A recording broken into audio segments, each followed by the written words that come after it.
Hello students, welcome to CRP academy. CRP একাডেমিতে তোমাদের সকলকে স্বাগত এবং প্রত্যেককে গুড মর্নিং। আজকে আরো একটি গুরুত্বপূর্ণ জিকে অ্যাকশন সিরিজের ক্লাস নিয়ে তোমাদের কাছে চলে এসেছি এবং প্রত্যেকটি সেটে 40টি করে টপ এমসিকিউ সাথে এক্সট্রা নোটস আমরা দেখছি upcoming West Bengal police, panchayat, SSC এবং রেলওয়ে পরীক্ষাকে লক্ষ্য করে। এবং আজকে আমরা 9 নম্বর প্র্যাকটিস সেট করব। বিগত সেটগুলো যদি না দেখে থাকো অবশ্যই আমাদের প্লেলিস্ট থেকে দেখে নিতে পারো। এছাড়া আমাদের চ্যানেলে নতুন হয়ে গেলে চ্যানেলটিকে সাবস্ক্রাইব করো, পাশের বেল আইকনটা প্রেস করে রাখো প্রত্যেকদিন গুরুত্বপূর্ণ ক্লাসের নোটিফিকেশনগুলো পাওয়ার জন্য এবং টেলিগ্রামে যুক্ত হয়ে যাও ক্লাসের পিডিএফ, বিষয়ভিত্তিক মক টেস্ট, সাপ্তাহিক কারেন্ট অ্যাফেয়ার্স এবং সাপ্তাহিক ফুল মক টেস্ট পাওয়ার জন্য। তো দেখো, আজ ক্লাসের যে গুরুত্বপূর্ণ 40টি প্রশ্ন তো রয়েছে সেগুলো এক এক করে দেখে নেওয়া যায়। দেখো, প্রথম প্রশ্ন, 1 নম্বর প্রশ্ন, নীতি আয়োগের নতুন চিফ এক্সিকিউটিভ অফিসার অর্থাৎ সিইও হিসাবে নিযুক্ত হয়েছেন কে? প্রশ্ন দেখবে, উত্তর করবে, কোনো রকম টাইম ওয়েস্ট নয়, কেননা জিকে করতে খুব বেশি টাইম লাগার কথাও নয়। তো সঠিক উত্তর হয়ে যাবে অপশন এ, অনুরাগ জৈন নীতি আয়োগের নতুন সিইও হিসাবে নিযুক্ত হয়েছে। একটু নীতি আয়োগ সম্পর্কে দেখবো। দেখো, নীতি আয়োগ অর্থাৎ national institution for transforming India গঠিত হয় 2015 সালের 1 জানুয়ারি থেকে। ঠিক আছে, এর আগে পঞ্চবার্ষিকী পরিকল্পনা বা যোজনা কমিশন চলতো, সেটাকে রিপ্লেস করে আসে নীতি আয়োগ। নীতি আয়োগের চেয়ারম্যান হলেন ভারতের প্রধানমন্ত্রী, বর্তমানে প্রধানমন্ত্রী নরেন্দ্র মোদী রয়েছেন, তো তিনি রয়েছেন। এবং নীতি আয়োগের ভাইস চেয়ারম্যান কে রয়েছেন? ভাইস চেয়ারম্যান হলেন বর্তমানে শ্রী অশোক কুমার লাহিড়ী। 2 নম্বর প্রশ্ন, সর্বকনিষ্ঠ এশীয় হিসাবে উত্তর আফ্রিকার সর্বোচ্চ শৃঙ্গ মাউন্ট টৌফকাল জয় করলেন নিচের কোনজন?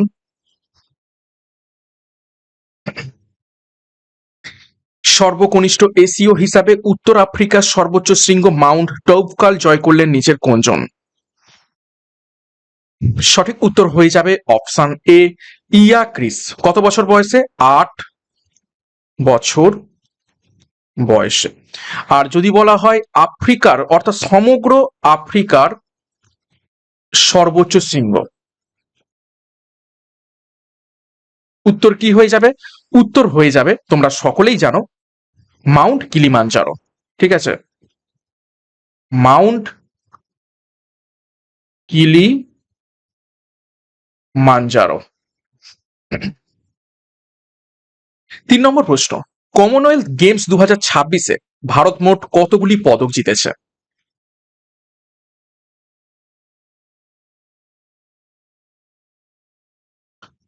কতগুলি পদক জিতেছে? সঠিক উত্তর হয়ে যাবে অপশন ডি, 39টি পদক জিতেছে। এবং কি কি? সোনা কতগুলো? সোনা 13টি। রূপা কতগুলো জিতেছে? 17টি। এবং ব্রোঞ্জ, ব্রোঞ্জ কতগুলো? 9টি। এবং র্যাঙ্ক কত মেডেল তালিকাতে? ইন্ডিয়ার র্যাঙ্ক হচ্ছে 4th। ফার্স্ট র্যাঙ্ক কোন দেশ? অস্ট্রেলিয়া। ঠিক আছে, এবং অস্ট্রেলিয়া কতগুলো পদক জিতেছে? টোটাল 171টি।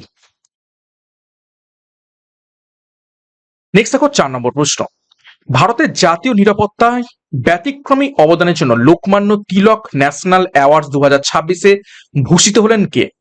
এটাকে ভিভিআই করবে, প্রশ্নটির পরীক্ষায় আসতে পারে।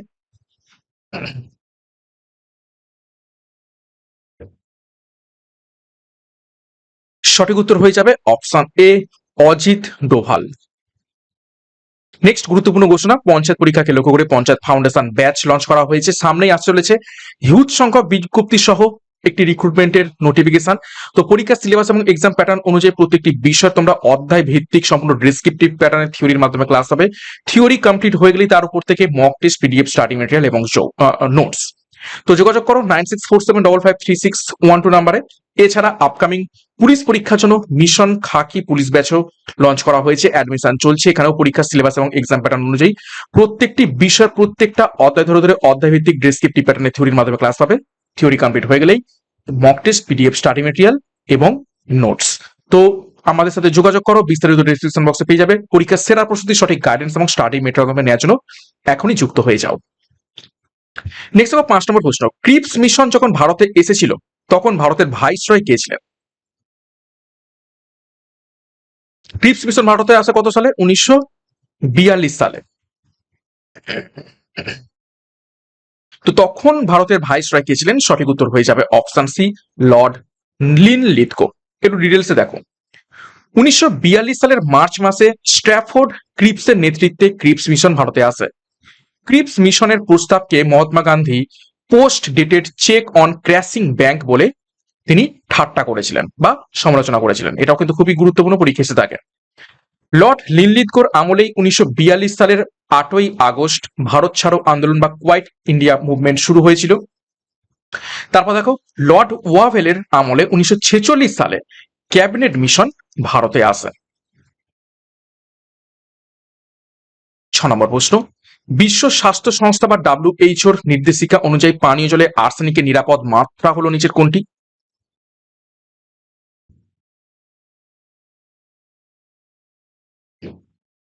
সঠিক উত্তর অপশানে 0.01 মিলিগ্রাম পার লিটার। দেখো, জলবাহিত কিছু একটু রোগ আমরা দেখে নেব। পানীয় জলে আর্সেনিকের মাত্রা বৃদ্ধি পেলে ব্ল্যাক ফুট ডিজিজ নামক চর্মরোগ হয়ে থাকে। পানীয় জলে পারদের দূষণের ফলে জাপানে মিনামাটা রোগ সৃষ্টি হয়েছিল। পরীক্ষায় ঘুরিয়ে আসে যে পারদ দূষণের ফলে কোন রোগ হয়, সেটা হচ্ছে মিনামাটা। আর পানীয় জলে ক্যাডমিয়ামের দূষণের ফলে ইতাই ইতাই বা আউচ আউচ রোগ হয়। আর অতিরিক্ত ফ্লুরাইড দূষণে ফ্লুরোসিস রোগ হয়, যা দাঁতের এবং হাড়ের ক্ষয় ঘটায়। তো কিছু জলবাহিত বা পানীয় জলের মাধ্যমে ঘটে এরকম কিছু রোগ আমরা দেখে নিলাম। 7 নম্বর প্রশ্ন, কত বছর বয়স পর্যন্ত হাইকোর্টের বিচারপতিরা স্বপদে বহাল থাকেন? অর্থাৎ ঘুরিয়ে প্রশ্নটা আসতে পারে যে হাইকোর্টের বিচারপতিদের অবসরের বয়স কত? সঠিক উত্তর হবে অপশন বি, 62 বছর। দেখো ডিটেলসে, হাইকোর্টের বিচারপতিদের অবসরের বয়স 1963 সালের 15তম সংবিধান সংশোধনীর মাধ্যমে 60 থেকে বাড়িয়ে 62 করা হয়েছিল। সুপ্রিম কোর্টের বিচারপতিদের অবসরের বয়স হলো 65 বছর। আর ভারতের প্রথম এবং প্রাচীনতম হাইকোর্ট হলো কলকাতা হাইকোর্ট, 1962 সালে প্রতিষ্ঠিত হয়েছিল। 1862 সালে প্রতিষ্ঠিত হয়েছিল। তো খুবই গুরুত্বপূর্ণ তথ্য দেখলাম। নেক্সট 8 নম্বর প্রশ্ন, ভালো করে এই প্রশ্নটা দেখবে। নিচের কোন নদীটি বাম দিক থেকে গঙ্গা নদীতে যোগদান করে না? প্রশ্ন ভালো করে পড়বে। প্রশ্নটা কি বলছে? বাম দিক থেকে গঙ্গা নদীতে যোগদান করেন অর্থাৎ কি? নিশ্চয়ই নিচের কোন নদীটা ডান দিক থেকে এসে গঙ্গাতে যুক্ত হয়েছে, অর্থাৎ বলতে পারো নিচের কোন নদীটি গঙ্গার ডান দিকের উপনদী। এইভাবে ঘুরিয়ে পেঁচিয়ে উত্তর দিতে মানে প্রশ্ন করতে পারে। প্রশ্ন ভালো করে দেখে উত্তর করবে। তো এখানে সঠিক উত্তর হয়ে যাবে অপশন ডি, সোন। গোমতী, ঘরগড়া এবং কোশি এইগুলো সবই হচ্ছে কি বাম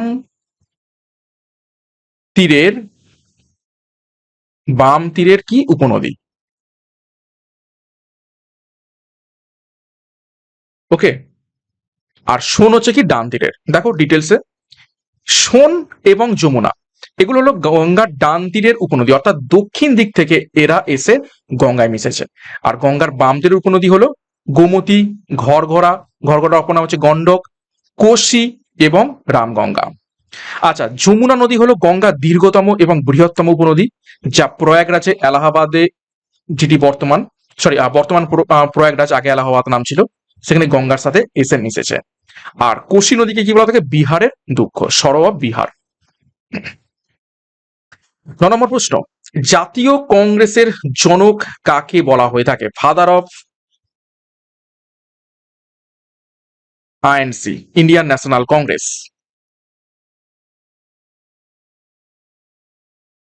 সঠিক উত্তর হবে অপশন বি, অ্যালান অক্টাভিয়ান হিউমকে বলা হয়ে থাকে জাতীয় কংগ্রেসের জনক।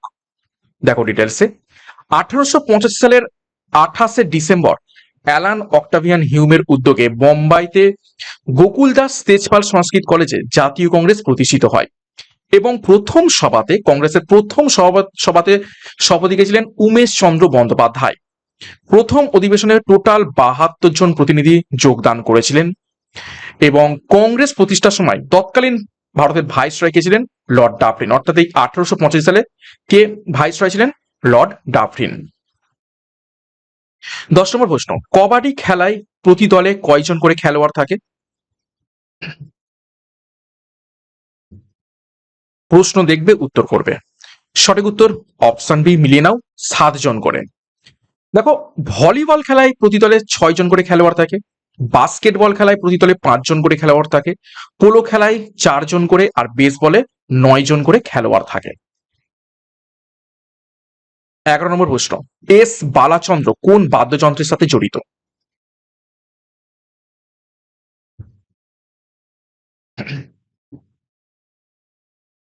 সঠিক উত্তর হয়ে যাবে অপশন সি, বীণার সাথে জড়িত রয়েছে। আচ্ছা, সেতারের সাথে কারা কারা জড়িত? পণ্ডিত রবিশঙ্কর, তাই তো?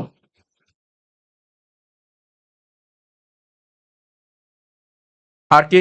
বিলায়েত খাঁ। আর কে? নিখিল বন্দ্যোপাধ্যায়।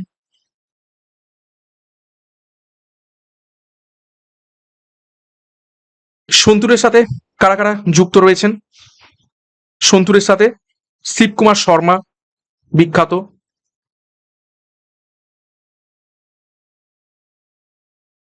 ভজন সোপারি, সরি,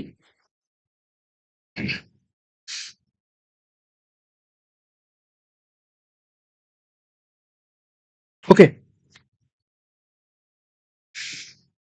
নেক্সট 12 নম্বর প্রশ্ন, রাইডার কাপ কোন খেলার সাথে যুক্ত?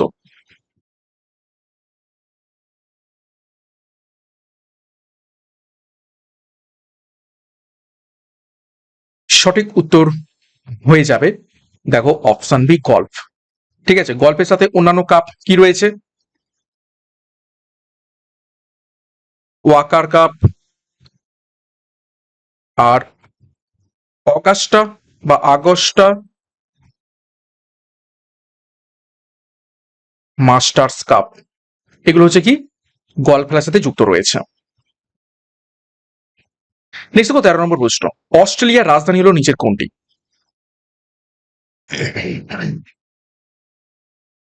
নিচের কোন শহরটি অস্ট্রেলিয়ার রাজধানী?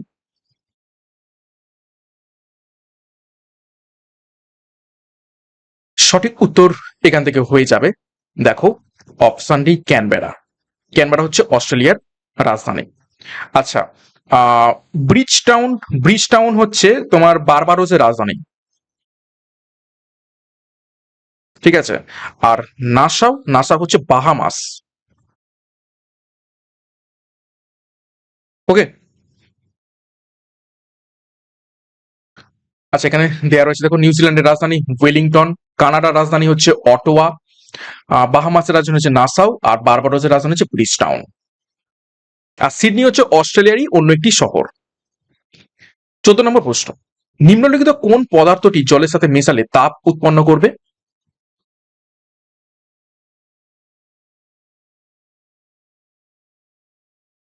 অর্থাৎ তাপমুচি বিক্রিয়াতে অংশগ্রহণ করবে নিচের কোনটি? সঠিক উত্তর হয়ে যাবে option D, calcium oxide. Calcium অক্সাইডের সংকেত কি? CaO, যাকে আমরা কি বলে থাকি? পোড়া চুন বা কুইক লাইম।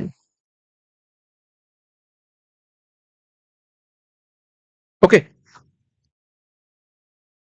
15 নম্বর প্রশ্ন, 2011 সালের আদমশুমারি অনুযায়ী ভারতের সর্বাধিক জনঘনত্বপূর্ণ রাজ্যটি হলো নিচের কোনটি? ভালো করে প্রশ্ন দেখবে, জনঘনত্ব অর্থাৎ পপুলেশন ডেনসিটি বলা হয়েছে, নট শুধু পপুলেশন।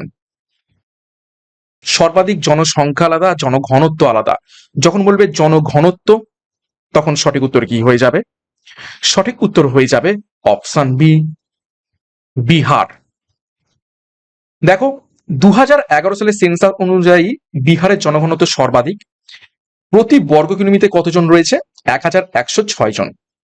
আর দ্বিতীয় স্থানে রয়েছে পশ্চিমবঙ্গ, 1028 জন প্রতি বর্গ কিলোমিটারে। ভারতের সর্বনিম্ন জনসংখ্যা, সরি, হ্যাঁ, ভারতের সর্বনিম্ন জনঘনত্বপূর্ণ রাজ্য হলো কোনটি? সেটা হচ্ছে অরুণাচল প্রদেশ, মাত্র 17 জন প্রতি বর্গ কিলোমিটারে। আর জনসংখ্যার দিক থেকে ভারতের সব থেকে বেশি জনসংখ্যা বা পপুলেশন রয়েছে উত্তরপ্রদেশে, আর সব থেকে কম জনসংখ্যা রয়েছে কোথায়? সিকিমে। খুবই গুরুত্বপূর্ণ তথ্য। 16 নম্বর প্রশ্ন, অ্যানোসমিয়া হলো নিচের কোনটি? অর্থাৎ কোনটির অনুভূতি হারানোকে আমরা বিজ্ঞানের ভাষায় অ্যানোসমিয়া বলে থাকি?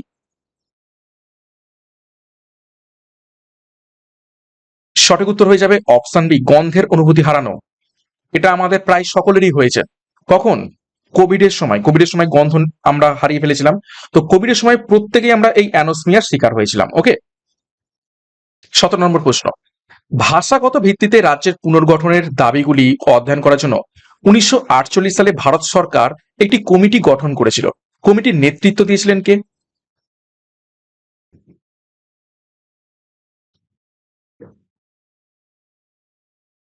তো 1948 সালের রাজ্য পুনর্গঠনের দাবিগুলো অধ্যয়ন করার জন্য যে কমিটি গঠন করা হয়েছিল তার নেতৃত্ব দিয়েছিলেন অপশন ডি, এস কে ধর। দেখো, এরপরে 1953 সালে ফজল আলীর নেতৃত্বে রাজ্য পুনর্গঠন কমিশন গঠিত হয় এবং 1953 সালে ভাষাগত ভিত্তিতে ভারতের প্রথম গঠিত রাজ্যটি ছিল কি? অন্ধ্রপ্রদেশ, তেলেগু ভাষা নিয়ে গঠিত। নেক্সট দেখো 18 নম্বর প্রশ্ন, হলদিঘাটের যুদ্ধ কত সালে হয়েছিল?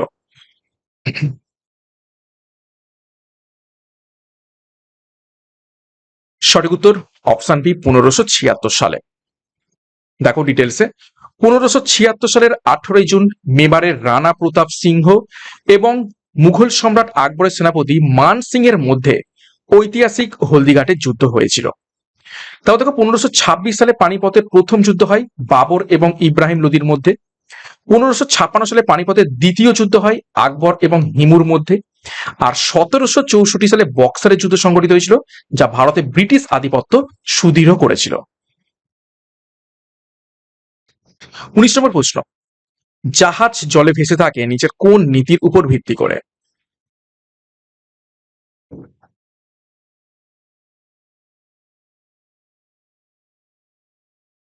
সঠিক উত্তর হয়ে যাবে অপশন বি, আর্কিমিডিসের নীতির উপর ভিত্তি করে। 20 নম্বর প্রশ্ন, হাইড্রোজেনের নিচের কোন আইসোটোপটি তেজস্ক্রিয়?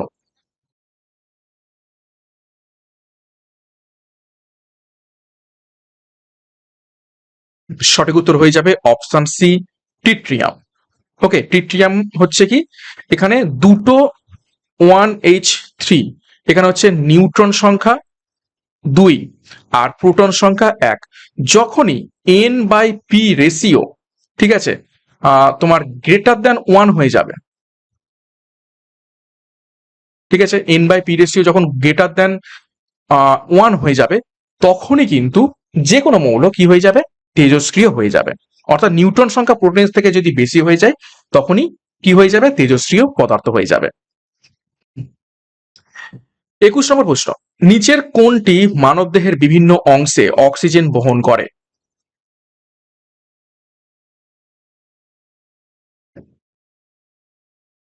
সঠিক উত্তর হবে অপশন এ, লোহিত রক্তকণিকা। এবং লোহিত রক্তকণিকার মধ্যে কি থাকে? হিমোগ্লোবিন।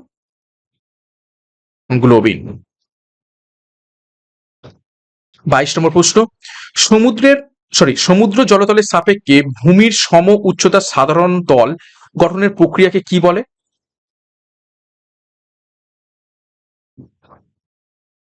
সমুদ্র জলতলের সাপেক্ষে ভূমির সম উচ্চতার সাধারণ তল গঠনের প্রক্রিয়াকে নিচের কোনটি বলা হয়ে থাকে?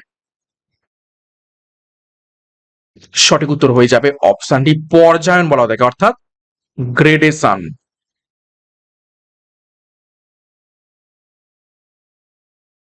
23 নম্বর প্রশ্ন, নিচের যৌগগুলির মধ্যে কোনটি ব্যথা বেদনার উপশমকারী মলম হিসাবে ব্যবহৃত হয়?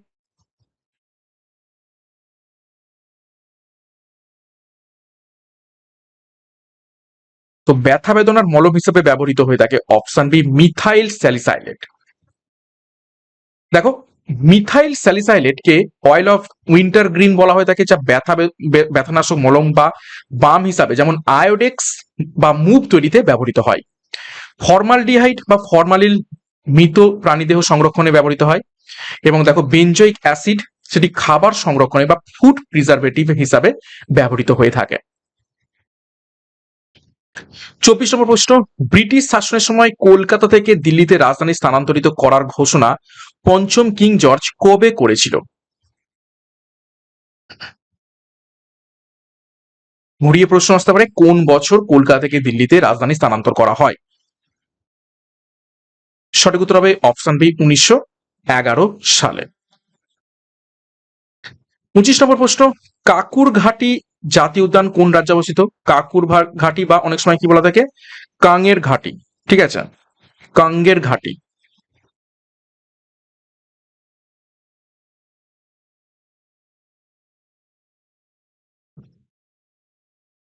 সঠিক উত্তর হয়ে যাবে অপশন এ, ছত্তিশগড়। নেক্সট দেখো 26, স্প্যালের রাইট কোন মৌলের আকরিক? নিচে 4টি মৌল রয়েছে, পারদ, তামা, সীসা, দস্তা। তো কোনটির আকরিক হচ্ছে স্প্যালেরাইট?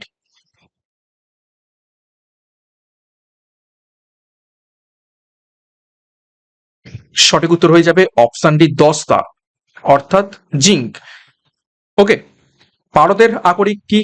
পারদের আকরিক হচ্ছে সিন্নাবার।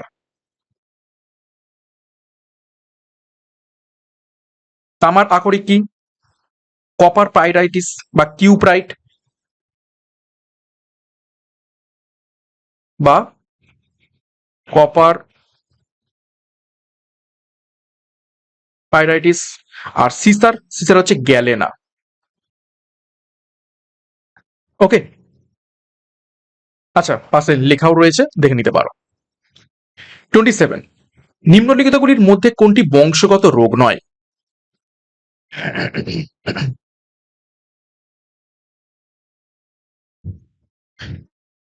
থ্যালাসেমিয়া, বর্ণান্ধতা, হিমোফিলিয়া এবং লিউকেমিয়া। তো সঠিক উত্তর হয়ে যাবে অপশন ডি, লিউকেমিয়া। লিউকেমিয়া কোনো বংশগত রোগ নয়, বাদ বাকি থ্যালাসেমিয়া, বর্ণান্ধতা এবং হিমোফিলিয়া এগুলো সবই বংশগত বা জিন ঘটিত রোগ, অর্থাৎ পিতা থেকে বা মাতা থেকে এগুলো হচ্ছে বংশগত ভাবে ছড়িয়ে থাকে। 28, স্পাইনাল কর্ড এবং ব্রেনের মধ্যে ঝিল্লির ফুলে যাওয়ার রোগটি নিচের কোনটি?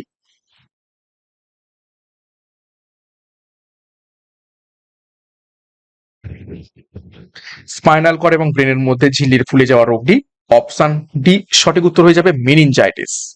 ঠিক আছে, মেনিনজাইটিসে কে মারা গিয়েছিলেন? মারা যান রাজা রামমোহন রায়। 29, গোত্র শব্দটি প্রথম পাওয়া যায় কোন বেদে?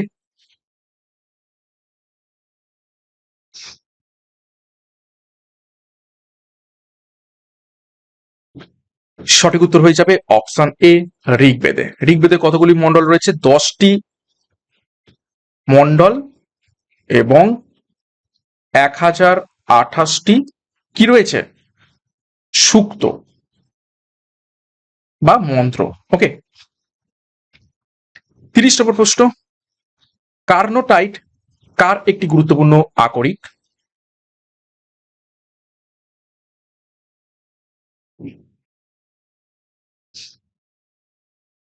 সঠিক উত্তর হয়ে যাবে অপশন সি, ইউরেনিয়াম। ইউরেনিয়ামের একটি গুরুত্বপূর্ণ আকরিক হচ্ছে কার্নোটাইট। 31 নম্বর প্রশ্ন, রাজস্থানের পুষ্কর হ্রদের নিকটে অবস্থিত মন্দিরটি কোন দেবতাকে উৎসর্গিত?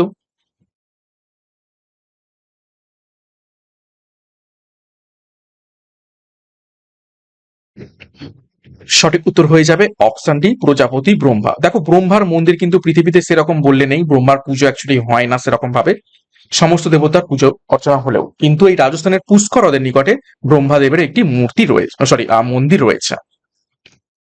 32 নম্বর প্রশ্ন, কপার 1:1 নাইট্রিক অ্যাসিডকে বিজারিত করে যে যৌগে, অর্থাৎ কপার 1:1 নাইট্রিক অ্যাসিডকে বিজারিত করে নিচের কোন যৌগটি বানায়?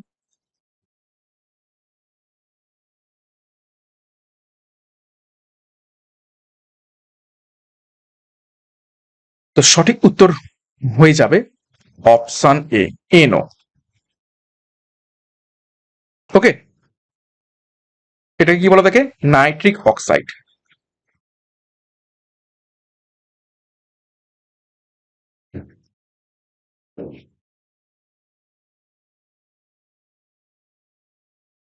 33 নম্বর প্রশ্ন, নিচের কোন আর্টিকেলে আন্তর্জাতিক শান্তি সুরক্ষার প্রচার সম্পর্কে বলা রয়েছে? International piece and security.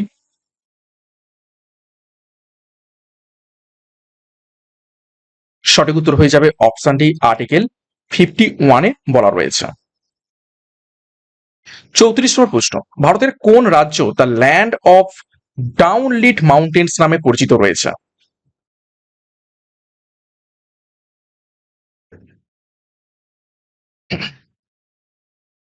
Land of dawnlit mountains.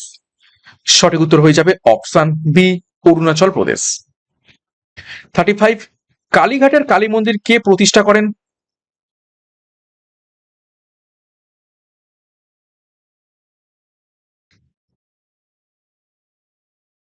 সঠিক উত্তর হয়ে যাবে অপশন বি, সন্তোষ রায়। ঠিক আছে, আর রানী রাসমণি কোন মন্দির বানিয়েছিলেন? সঠিক উত্তর হয়ে যাবে তখন দক্ষিণেশ্বর।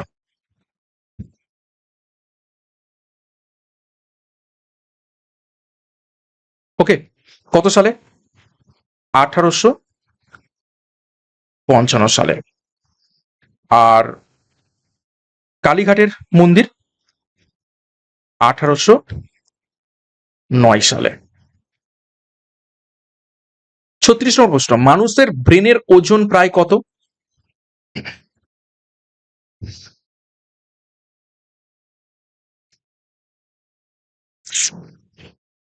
সঠিক উত্তর হয়ে যাবে অপশন সি, 1.46 কেজি। ঠিক আছে, নেক্সট দেখো 37। দেখো, কোসোভোর রাজধানী কোনটি?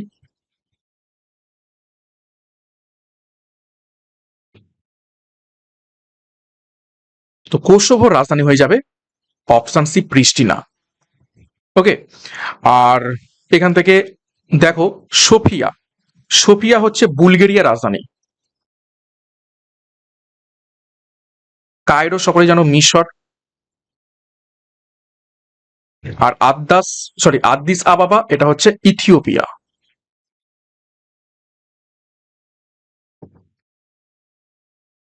38, বিশ্বে কোন দেশ থেকে সব থেকে বেশি পরিমাণে ইউরেনিয়াম উৎপন্ন হয়, বা বিশ্বের কোন দেশ সব থেকে বেশি পরিমাণে ইউরেনিয়াম উৎপন্ন করে?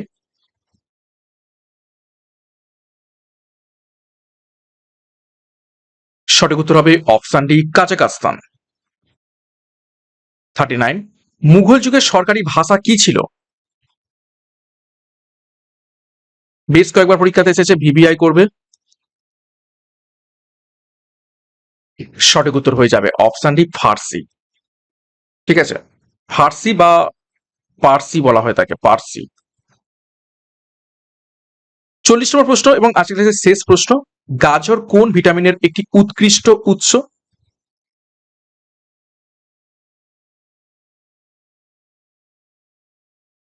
কোন ভিটামিনের?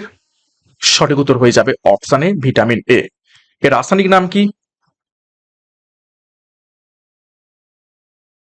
রেটিনল। এর অভাবে কি হয়? রাতকানা রোগ হয়ে থাকে। ওকে, তো এই ছিল গুরুত্বপূর্ণ 40টি প্রশ্ন উত্তর আজ ক্লাসের মধ্যে। 40-এর মধ্যে কার কত স্কোর হয়েছে কমেন্ট বক্সে প্রত্যেকে কমেন্ট করে জানাও। ক্লাসটা ভালো লাগলে অবশ্যই একটা লাইক করো, কমেন্ট করো, এবং প্রত্যেকদিন ক্লাসগুলো সকাল 7টা থেকে ফলো করতে থাকো। খুবই স্ট্যান্ডার্ড হাই লেভেল প্রশ্ন তো নিয়ে আসছি। এখন বর্তমানে যে ধরনের প্রশ্ন আসতে চলেছে বা এসে থাকে পরীক্ষাতে, সেই রকম ভাবেই আমরা প্র্যাকটিস করছি। তো প্রত্যেকদিন ক্লাসগুলো ফলো করে থাকো, এখান থেকে একদম হুবহু তোমরা প্রশ্ন কমন পাবে এবং প্র্যাকটিসটা সেরা হবে। আমাদের যে ব্যাচ কোর্স রয়েছে পঞ্চায়েত ফাউন্ডেশন ব্যাচ 5, সেখানে যুক্ত হয়ে যাও। পরীক্ষার সেরা প্রস্তুতি, সঠিক গাইডেন্স এবং স্টাডি মেটেরিয়াল নেওয়ার জন্য অ্যাডমিশন চলছে। এবং পুলিশ পরীক্ষার জন্য মিশন খাকি পুলিশ ব্যাচ, সেখানেও যুক্ত হয়ে যাও। দুটো ব্যাচ কোর্সই পরীক্ষার সিলেবাস এবং এক্সাম প্যাটার্ন অনুযায়ী, সম্পূর্ণ বিষয়ভিত্তিক অধ্যায়ভিত্তিক সিলেবাস অনুযায়ী ডেসক্রিপটিভ প্যাটার্নের থিওরির মাধ্যমে ক্লাস হচ্ছে। থিওরি কমপ্লিট হয়ে গেলেই সেই অধ্যায়ের উপর থেকে প্রচুর পরিমাণে প্রশ্নোত্তর সহ mock test, PDF, study material এবং নোটস। তো যোগাযোগ করো 9647553612 নাম্বারে। যার যে ব্যাচ কোর্সের প্রয়োজন রয়েছে সেই অনুযায়ী যুক্ত হয়ে যাও, ডিসক্রিপশন বক্সে বিস্তারিত রয়েছে। এবং সিআরপি একাডেমিতে নতুন হতে গেলে চ্যানেলকে সাবস্ক্রাইব করো, পাশের বেল আইকনটা প্রেস রাখো। প্রতিদিন গুরুত্বপূর্ণ ক্লাসের নোটিফিকেশন পাওয়ার জন্য এবং টেলিগ্রামে যুক্ত হয়ে যাও ক্লাসের পিডিএফ, বিষয়ভিত্তিক মক টেস্ট, সাপ্তাহিক কারেন্ট অ্যাফেয়ার্স এবং সাপ্তাহিক ফুল মক টেস্ট পাওয়ার জন্য। তো আজকের মতো ক্লাসটা এখানে শেষ করছি। প্রত্যেককে all the best. Thank you, by.